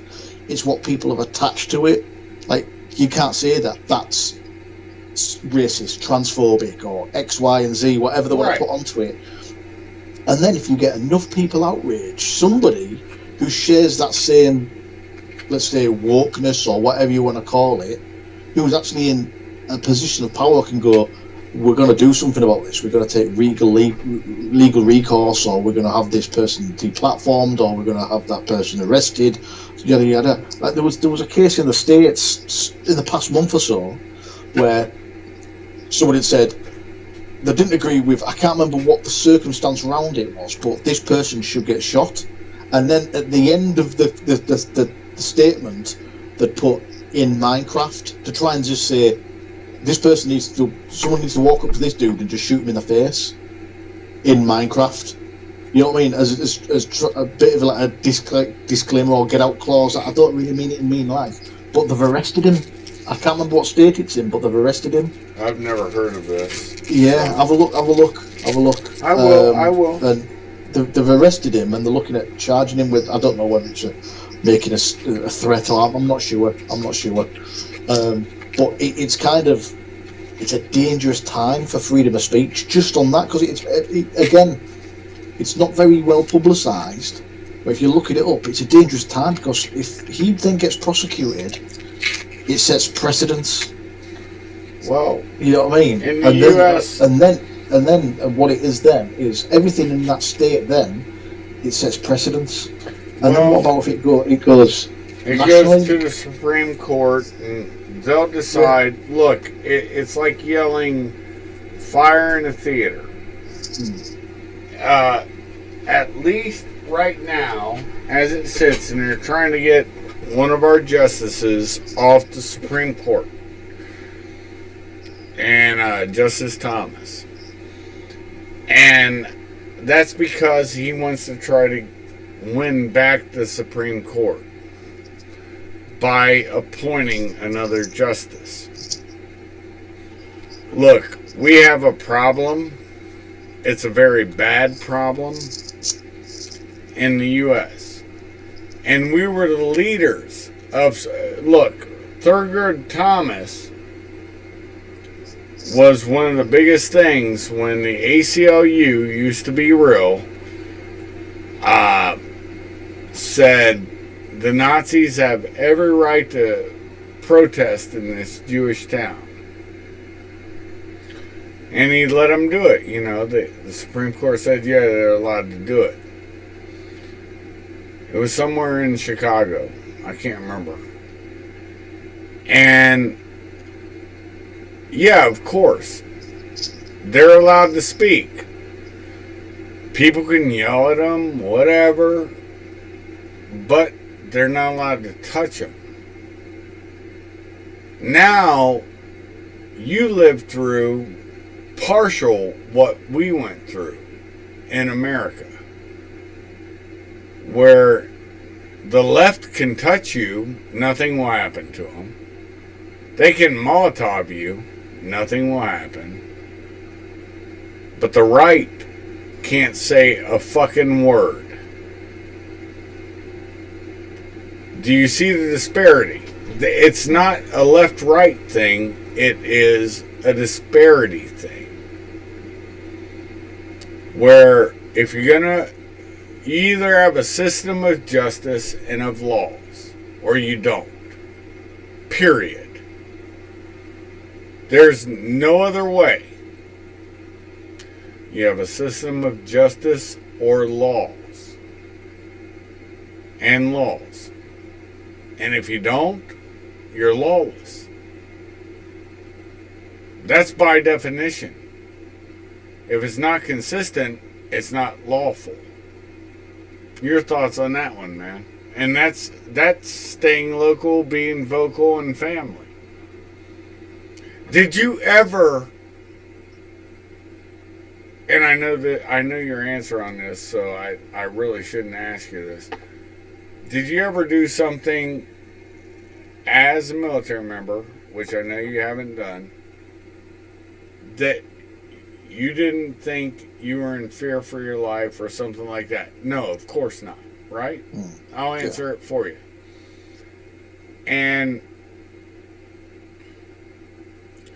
I will say, knowing you for as long as I've known you, and you would say probably the same thing for me, except for on occasion. We're both pretty much the same people on different continents. Except there's minor differences, but we accept each other and love each other. I don't worry about anything you say. I don't worry about what I say, except for when I called you a cunt back and they banned me on Facebook. That was a great one, man. I was like, you fucking cunt. I just can't care about this shit anymore. It doesn't really matter. What matters is the relationship. You knew what I meant, the context of it. You know, I knew what you meant when you made a joke with that one thing. But I was like, dude, bad taste on this one. And you were like, yep. And it was gone. It just... We have to start being real with each other and being honest with each other about everything, and that needs to be global. And that's what we used to do. The internet's fucked it all up. I'm gonna be very frank and honest with you. That's where it all got fucked up. The internet. I don't have to pay repercussions for what you say about me. Or what I say about you. Let me rephrase it. Let's say I didn't know Baz. And all of a sudden I say something. Baz would be like, who's this septic? Who's this septic tank yank? I'd be like, hey, I'm just trolling you. No. In the old days, if I said something about you, it'd be around you or in your area, and you'd be able to give me a bloody nose. Am I incorrect? No, you're not. There you go. And even if the fight was a good one, we'd both have fucking pain afterwards, and we might go out for a beer later. See, that's the... I don't know. There's just such a difference in real world ramifications. All of our societies in the West, and that's why I keep blaming it on the West, because I said this in one of my shows. I do believe the East may someday save the West. When we save the East. And I mean that. I mean it in a real way. They're the ones that are holding on to values. Except for small pockets like yours, like mine. We hold the grip, but even in our grip, if we clench it too tight, we lose those around us. And that's a concern for me. But the East does have the fortitude to hold it tight. And that's as a Soviet. Remember the classical definition of Soviet, folks. Go look it up if you don't know it. Easterners understand what communism is. And it's about everybody together. But Soviet is a very specific term. And it means like it's not really a Congress, but it is the people who are joined together. And it's an important thing to think about. I'm not a fan of communism. Never. Well, can't say never. I have been, and I understood where it fails. and understand why it fails. We have a problem, though. And it's a problem that we've created by being lax and not realizing the woke ideology is about changing a nation. It's a religion to them. You can't blaspheme their religion. I love that you're an atheist, as a former atheist, because I can tell you, it is a religion. Look up James Lindsay, brother. Listen to him. He was even in Oxford lecturing. He's a good person to follow on Facebook. Or not on Facebook, on Twitter. On Twitter, he's Conceptual James. On YouTube, it's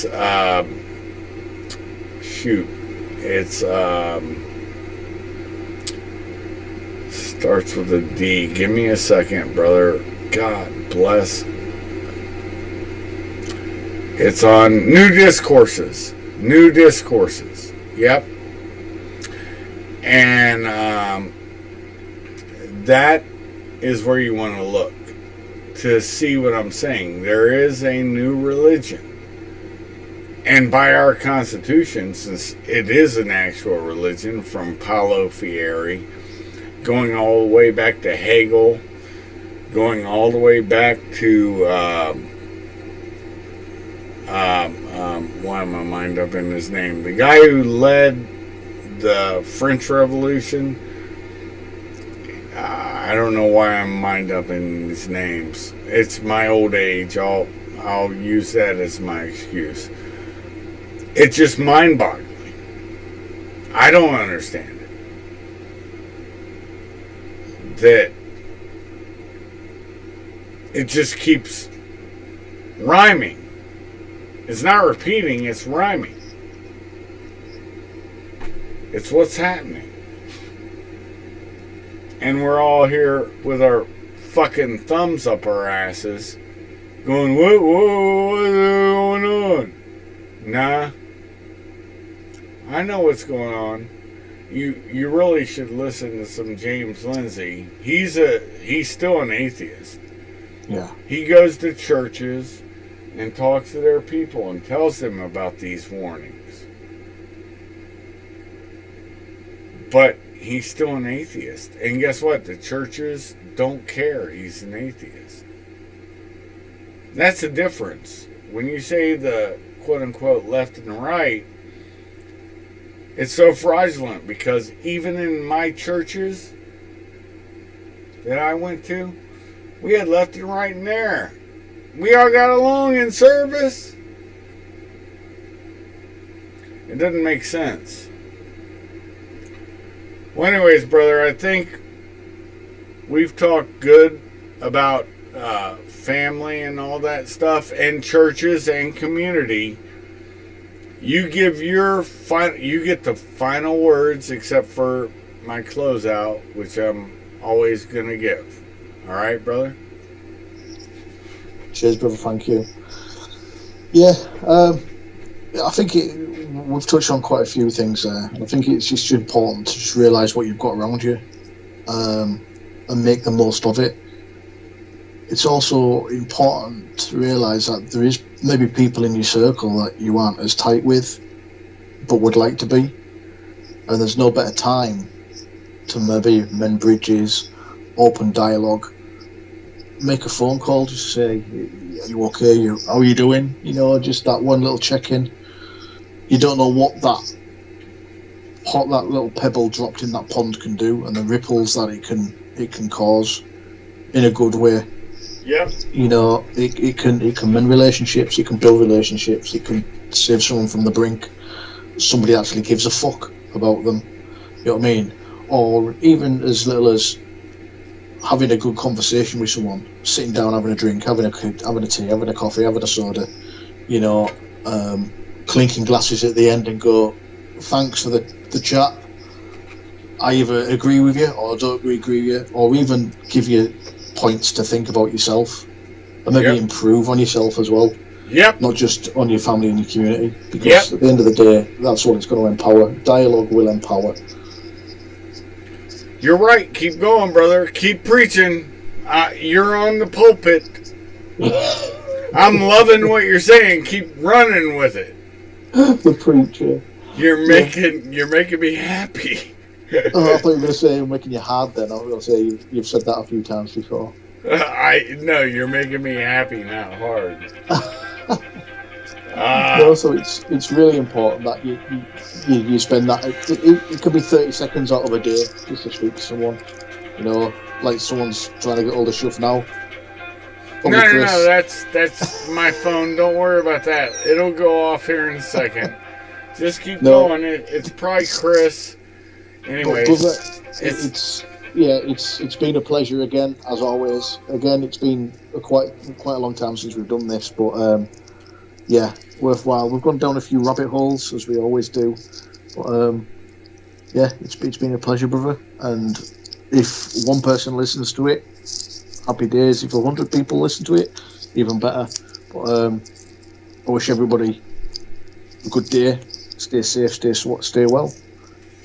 The way I look at it, brother, is if nobody listens to it, the benefit is me and you talking and having a open conversation with just me and you. True. Hopefully it does record because OBS is acting wonky. With that being said, folks, here's what I'll say to you. Thank you for stopping and sitting on my big orange couch. It's very big. Slowly meander off Kaiser's Castle